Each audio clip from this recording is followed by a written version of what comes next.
काही वर्षांपूर्वी जेव्हा मी सेल्फ हेल्प बुक्स वाचायची सुरुवात केली तेव्हा माझ्या हातात एक पुस्तक आलं. Attitude is everything. खरं सांगायचं तर या पुस्तकाने माझा आयुष्याकडे बघण्याचा दृष्टिकोन बदलून टाकला.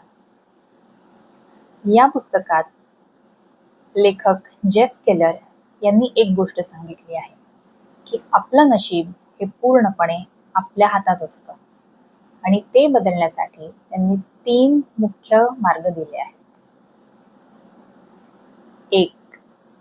Success begins in the mind. 2. Watch your words. आणि 3. Heaven helps those who act. या पुस्तकाच्या पहिल्या भागात ऑथर जेफ केलर सांगतात की आपला ॲटिट्यूड हा एका काचेच्या खिडकीसारखा असतो. इथे ॲटिट्यूडचा अर्थ असा आहे की आपण पॉझिटिव्ह ॲटिट्यूडने जगाकडे बघतो की निगेटिव्ह ॲटिट्यूडने.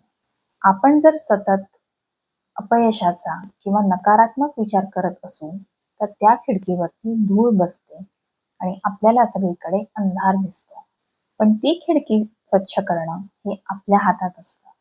खिडकी जर स्वच्छ असेल तर आपल्याला बाहेरचं जग हे सुंदर आणि स्पष्ट दिसतं. You become what you think about. आपण जे विचार करतो तसंच आयुष्य आपलं घडत असतं.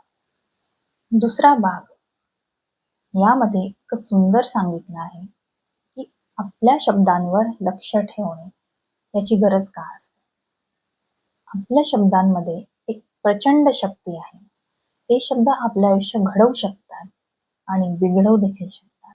जे शब्द आपण वारंवार बोलतो आपलं मन त्या शब्दांना सत्य मानायला लागतं. ते आपले बिलीफ क्रिएट होतात आणि जे आपले बिलीफ असतात तीच आपली रियालिटी बनत जाते.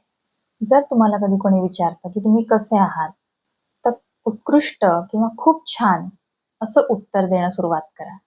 हळूहळू हे शब्द आपल्यात एक पॉझिटिव्ह एनर्जी क्रिएट करतात आणि मग आपलं आयुष्यही तसं घडायला लागतं. आणि आता या पुस्तकातला तिसरा आणि सगळ्यात महत्त्वाचा भाग. यामध्ये लेखक म्हणतात nothing happens until you move. म्हणजेच जोपर्यंत आपण प्रत्यक्षात ॲक्शन घेत नाही तोपर्यंत काहीही बदलणार नाही.